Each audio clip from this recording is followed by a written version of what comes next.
Nós vamos começar uma série no livro de João. Nosso tema geral é sacerdócio real. E nós vamos estudar o livro de João. Nossa leitura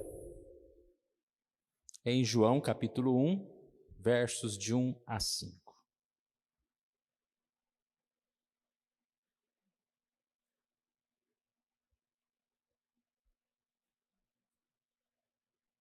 No princípio era o Verbo, e o Verbo estava com Deus, e o Verbo era Deus. Ele estava no princípio com Deus. Todas as coisas foram feitas por intermédio dele, e sem ele nada do que foi feito se fez. A vida estava nele, e a vida era a luz dos homens. A luz resplandece nas trevas, e as trevas não prevaleceram contra ela. A mensagem de hoje é um pouco diferente. Nós vamos falar primeiro um pouquinho sobre esse tema sacerdócio real e a ligação com o livro, o Evangelho de João. Depois falar um pouquinho sobre o Evangelho de João de forma geral e, em um último momento, nós vamos falar sobre esses 5 versículos. Nosso tema sacerdócio real. 1 Pedro 2,9 diz: Vós, porém, sois raça eleita, sacerdócio real, nação santa, povo de propriedade exclusiva de Deus, a fim de proclamardes as virtudes daquele que vos chamou das trevas para a sua maravilhosa luz. Esse tema que nós escolhemos é bem desafiador e, como nós já falamos algumas outras vezes, ele é um tema que mexe com a nossa identidade, mexe com o sentido de propósito. Nosso desejo é que nós, no decorrer do ano, estejamos conhecendo mais quem nós somos. E para conhecer mais quem nós somos, conhecendo um pouco mais do Senhor. E nessa comunhão com o Senhor, nós podemos conhecer mais de nós mesmos. A ideia é que nós podemos sim ser esse reino de sacerdotes, ou seja, ser criados e viver conforme o propósito de Deus. Não só podemos ser, como sim nós temos essa conexão com Deus, esse relacionamento com Deus, essa proximidade de Deus. Foi Deus que proporcionou essa possibilidade. Então, nós não somos seres que vivem a sua própria vida, né? Nós sabemos que nós temos essa conexão com Deus. Eu vou colocar algumas frases aqui, os irmãos acompanhem. Uma frase para ilustrar o que nós estamos falando. Por ora, imagine esse sacerdócio como uma caminhada com o Senhor. Ele caminhava com o homem e a mulher no jardim. Ele continuou caminhando com pessoas infiéis no deserto e prometeu: andarei entre vós e serei o vosso Deus, e vós sereis o meu povo. E aí termina: ele deseja que estejamos perto. Somos criados para a intimidade com Deus. E se nós olharmos na Bíblia, desde o início, o homem foi criado para essa intimidade, caminhar com o Senhor, conversar com o Senhor, ter comunhão com o Senhor. Mesmo após o pecado, o Senhor Jesus veio para nos dar essa comunhão. Mas mesmo antes de Jesus vir a essa terra, como diz aqui, o Senhor caminhou com o povo, com infiéis no deserto, não os abandonou. E Ele caminha conosco.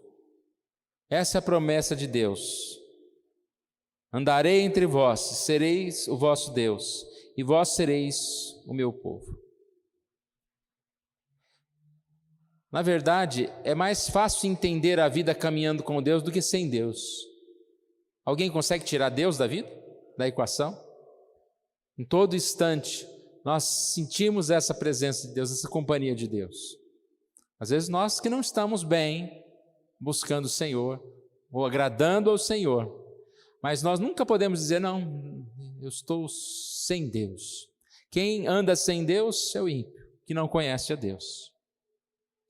Mas não é fácil aceitar e entender isso, porque nós somos pecadores.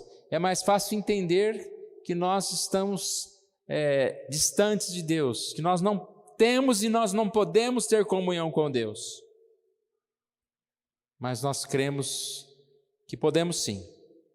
Essa frase ilustra isso que eu estou dizendo. É estranho pensar que o sacerdócio é o tema-chave da nossa identidade nesta vida, tão cheia de estresse pelo trabalho, de relacionamentos quebrados e de fracasso pessoal. Mas estar perto de Deus, seguros pela obra sacerdotal de nosso Senhor Jesus Cristo, é aquilo para o qual fomos criados. Pode parecer estranho, em alguns momentos até difícil de crer. Em alguns momentos vamos ser questionados pelos outros, né? Ah, você é crente? Você é Deus? Você diz que está andando com Deus? Em alguns momentos nós mesmos vamos nos questionar. Mas será que eu estou mesmo andando com Deus? Apesar de ser estranho, é sim o propósito pelo qual fomos criados. Andar com Deus, ser esse sacerdote com Deus, ser a companhia de Deus. Sacerdócio real, a gente está usando um termo do Antigo Testamento, mas ele é bem conhecido. O sacerdote era aquele que tinha esse acesso ao Senhor. Era aquele que estava com o Senhor, que ouvia a mensagem do Senhor e que podia transmitir a outros a mensagem. E assim é a nossa vida. Em Jesus nós temos essa ligação com Deus. Pelo Espírito Santo nós ouvimos, nós temos comunhão com Deus e nós transmitimos essa palavra a outras pessoas. Esse desejo de intimidade, de relacionamento, faz parte do homem. E mais do que qualquer outro relacionamento, esse relacionamento com Deus faz parte da nossa vida. Parte do nosso viver é o desejo íntimo de estar na presença de Deus. Quem não quer estar com Deus? Quem não quer ser de Deus? Quem não quer ter companhia de Deus? E aí vamos fazer a ligação para o Evangelho de João. Sabemos que o que destrói a nossa comunhão com Deus, ou o que destruiu, é o pecado. E o que nos traz de novo a companhia de Deus? O que faz ser possível sermos esse sacerdote real? É o Evangelho, é a palavra de Deus. O pecado destrói a nossa intimidade e o Evangelho restaura a nossa intimidade. Se nós buscarmos o Evangelho, como nós falamos hoje cedo, se nós buscarmos o Senhor, se nós adentrarmos essa presença do Senhor, não há como sair vazios. Se nós buscarmos conhecer o Evangelho, às vezes uma palavra simples, o Evangelho, simples como ele é, se nós entendermos o que ele significa, a verdade do Evangelho para as nossas vidas, nós vamos, assim, sendo restaurados, porque o Evangelho restaura, a salvação restaura, Jesus restaura, como restaurou tantas pessoas. Jesus restaura a nossa vida. Então, a melhor notícia que ouviremos é que Deus, o Deus perfeitamente santo, nos convida para a comunhão, à mesa como seus filhos adotivos. Pela fé, todo crente tem pleno acesso como sacerdote para aproximar-se corajosamente do trono da graça. Nós lemos hoje, lemos cedo também, faz parte da nossa lição da classe dos adultos, que nós devemos descansar no Senhor, entrar na presença do Senhor, entregarmos ao Senhor. Ser esse sacerdote, mais do que fazer alguma coisa, é entregar-se ao Senhor, buscar a presença do Senhor. Ele diz, pode entrar, com confiança, com firmeza, não tenha medo, a porta está aberta, o Senhor está aberto para falar conosco. Nós podemos mudar a nossa maneira de viver, nós podemos mudar a nossa visão a respeito de qual nós temos de Deus, de nós mesmos e do Evangelho, a partir da palavra do Senhor. Nós podemos sim crescer na presença do Senhor. O Evangelho, mais do que falar sobre perdão, o Evangelho fala sobre boas novas. E que boa nova é essa, irmãos? A nossa salvação. E o que é salvação? Não é apenas estar no céu, né? Salvação é estar livre da morte, do pecado. Salvação é poder andar com o Senhor, é poder ser o sacerdote do Senhor. Nós podemos ser e andar como cristãos. Então, o Evangelho de João, irmãos, foi o texto que nós escolhemos para fazer uma série de mensagens, e no decorrer das semanas a gente vai trazendo alguma informação como isso será. Mas o Evangelho de João é aquele livro que toda vez que alguém pergunta, né, como que a gente vai começar a ler a Bíblia? A ler o Evangelho de João e os Salmos. Comentaristas dizem que o Evangelho de João é o livro mais lido do mundo. Eu pensei que era os Salmos, né? Mas os Salmos parece que a pessoa lê um salmo, lê outro, talvez não leu o livro dos Salmos. Então o livro inteiro, o Evangelho de João, é o livro mais lido do mundo. E eu já faço esse desafio para os irmãos lerem, né? Uma vez por semana tá bom, né? O Evangelho de João, leia, são poucos capítulos e a gente vai estudando essa passagem, esse livro que é tão importante para nós.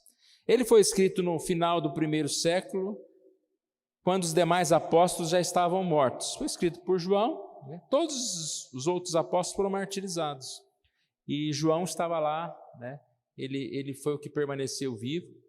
E depois ele foi preso, escreveu o Apocalipse, mas ele foi aquele que assim, escreveu depois o Evangelho.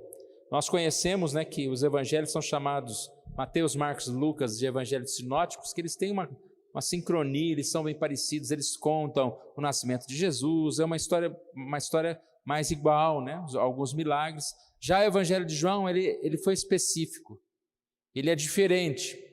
O Evangelho de João nem conta esse início do nascimento de Jesus, porque o Evangelho de João ele foi escrito para nos levar a essa crença, né?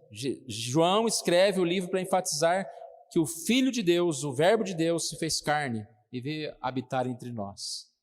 É um princípio tão claro, irmãos, mas nós precisamos entendê-lo de uma forma mais profunda possível. Não é Jesus veio ao mundo. O quanto que nós podemos aprender sobre isso? Quantos livros, né, são escritos a respeito de Jesus? Então o Evangelho de João, ele tem essa particularidade de falar de Jesus de uma forma especial.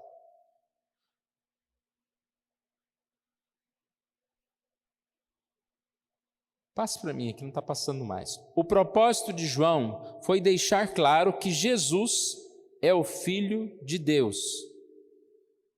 Está colado ali, hein? Desculpe, irmãos. O propósito de João foi deixar claro que Jesus é o Filho de Deus e levar seus leitores a uma confiança inabalável nele, como condição inesperada para receber a vida eterna. Foi o que eu falei há pouco. O propósito de João é falar sobre Jesus. Algumas coisas assim resumidas de João. Primeiro, nós encontramos que João seleciona 7 milagres operados por Jesus. Não é como os outros evangelhos, com tantos milagres, mas são 7 milagres. A transformação da água em vinho, a cura de um oficial, a cura do paralítico em Betesda, a multiplicação dos pães e peixes, caminhada sobre o mar, cura do cego de nascença, a ressurreição de Lázaro. E outra coisa que nós encontramos, a forma de João explicar, né, sobre Jesus, são 7 afirmações.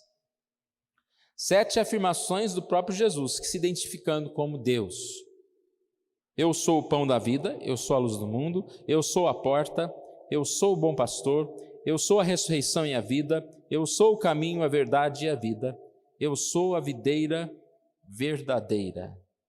As obras de Jesus aqui, né? Inconfundíveis. Nós percebemos que Ele é o Senhor, o Filho de Deus. Mateus apresenta Jesus como Rei, Marcos apresenta Jesus como servo, Lucas como homem perfeito, e João, então, apresenta Jesus como Deus, né? A principal questão, né, de falar, de afirmar Jesus como o Deus.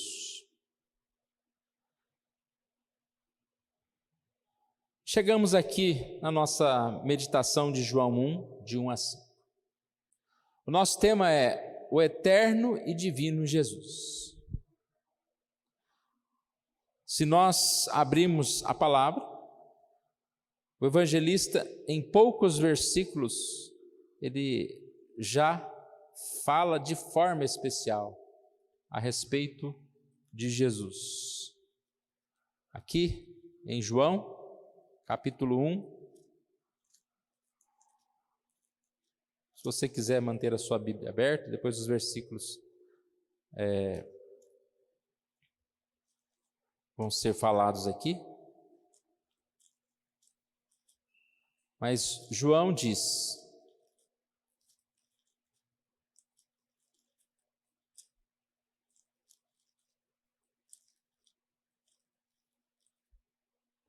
no princípio era o Verbo, e o Verbo estava com Deus, e o Verbo era Deus. Ele estava no princípio com Deus. Todas as coisas foram feitas por intermédio dele, e sem ele nada do que foi feito se fez. A vida estava nele, e a vida era a luz dos homens. A luz resplandece nas trevas, e as trevas não prevaleceram contra ela. Jesus, o eterno e divino. Jesus, o Verbo eterno.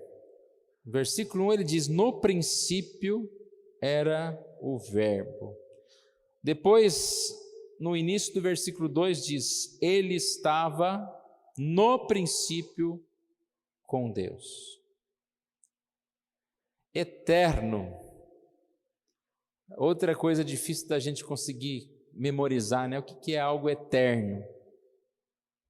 Deus, Pai, Filho e Espírito Santo, embora sejam um só Deus, eles têm as suas distinções. E aqui diz que Jesus é esse Verbo eterno. Lá em Gênesis 1:1, quando diz: no princípio criou Deus os céus e a terra, antes mesmo de ser criada os céus e a terra, Jesus já existia. Uma palavra, né, de explicação de Gênesis 1:1, que ali é o princípio da criação, mas não que houve um princípio, porque o mundo viveu essa eternidade, no sentido de que Deus é eterno e Jesus é eterno. Antes que qualquer coisa fosse criada, qualquer matéria fosse criada, Jesus estava lá no princípio. Repare que aqui não diz: no princípio o verbo foi feito ou foi criado.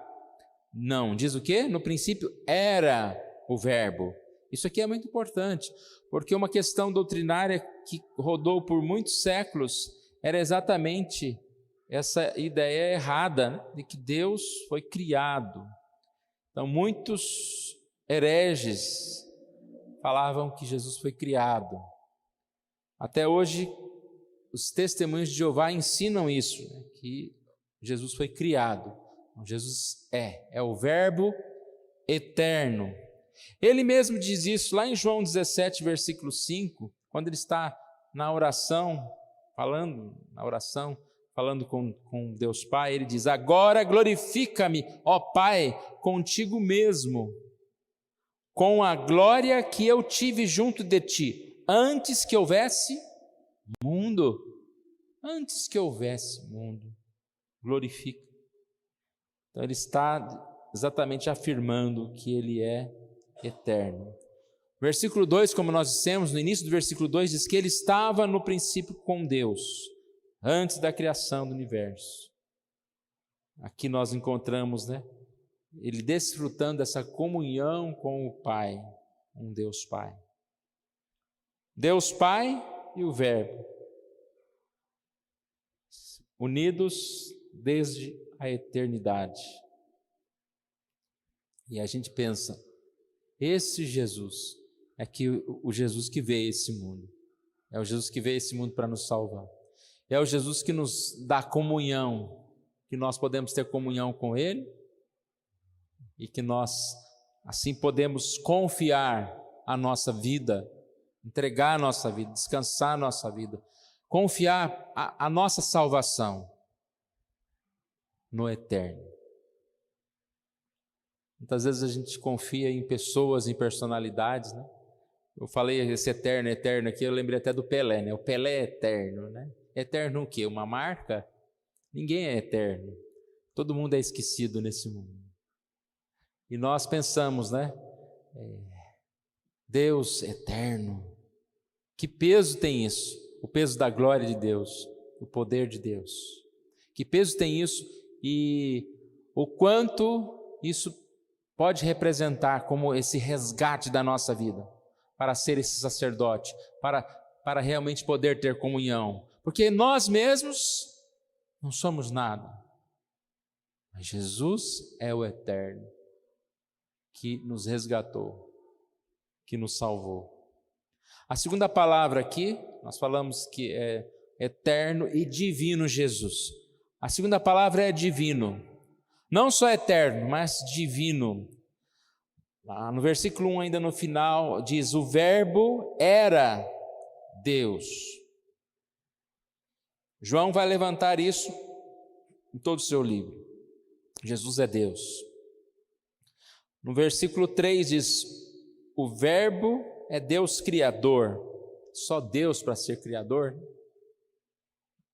Criador de uma forma específica, de uma forma como Deus, o Criador do nada, né? Não é como a gente que cria uma coisa, que faz um bolo, que faz uma casa, mas faz com material já existente. O Criador é aquele que faz do nada, criou do nada. E não criou pouca coisa não, né? Criou todas as coisas. Todas as coisas se movem por Deus. Nos criou os animais. Você pode colocar aí centenas de especialistas, cientistas, e falam para eles construírem lá um mosquitinho pequenininho, né? Não dão conta, não vão dar conta. Construir uma planta, não vão dar conta. Deus é o Criador, Jesus é o Criador. Todas as coisas foram feitas por intermédio dele, e sem ele, nada do que foi feito se fez. Nada existia. Tudo que existe hoje, originado de Deus. Aqui o versículo tem duas partes, né? Uma positiva quando fala todas as coisas foram feitas. Depois a parte negativa, no sentido de que ele diz que sem ele nada do que foi feito se fez. Então, positivamente, tudo o que tem aqui é por Jesus. E negativamente, se não houvesse Jesus, bom, não existiria nada. Não existiria vida. Se nós existimos é porque o Verbo é Deus. Se nós existimos é por Deus. Deus que sustenta todas as coisas. O mundo está sem Deus. Não está sem Deus. Porque se tivesse sem Deus, estava no inferno, né? Que a gente até fala, o inferno é a ausência de Deus. Mas a presença de Deus sustenta todas as coisas. A vida estava nele, ele era a luz dos homens, versículo 4. Esse autoexistente, né? Ele não precisou de nada para ser criado. Todos os seres que existem no universo foram criados. Por isso não tem vida em si mesmo, mas Deus tem vida em si mesmo. Tanto que ele é essa luz. O que é a luz? É a fonte da luz. É a luz do mundo. Tanto a luz no sentido espiritual, mas a luz também no sentido do guiar, do dar vida, né, que acompanha cada um de nós. Jesus é essa luz para nós. É o Verbo que prevalece. A luz prevalece sobre as trevas. Aonde há luz, as trevas deixam. Quando a gente vai entendendo o Evangelho, irmãos, nós vamos entendendo a profundidade que é a ação de Jesus. E aonde que Jesus age? No mundo? É a luz do mundo? Onde que Jesus age? Nas nossas vidas. Por isso nós podemos crer na nossa vida. Podemos crer na transformação das nossas vidas. No poder de Deus agindo nas nossas vidas. Para sermos esse sacerdote real. Eu quero concluir, irmãos. Uma das frases que nós falamos de Jeremy Pierre: é estranho pensar que o sacerdócio é um tema-chave da nossa identidade nesta vida, tão cheia de estresse pelo trabalho, de relacionamentos quebrados e de fracasso pessoal. Mas estar perto de Deus, seguros pela obra sacerdotal de nosso Senhor Jesus Cristo, é aquilo para o qual fomos criados. É estranho pensar, irmãos, quando a gente olha para a gente. Mas quando a gente olha para Jesus, a gente começa a compreender quem nós somos.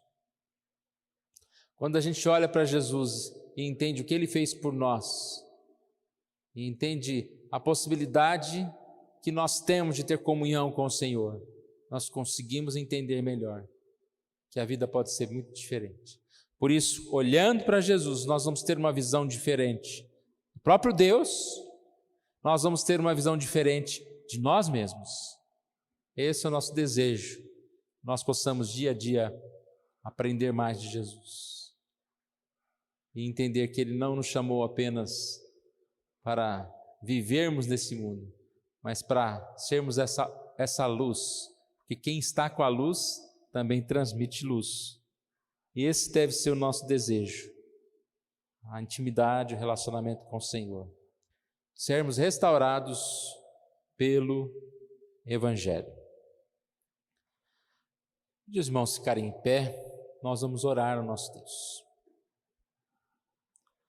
Ó Pai querido, nós estamos diante da Tua palavra, Senhor Deus.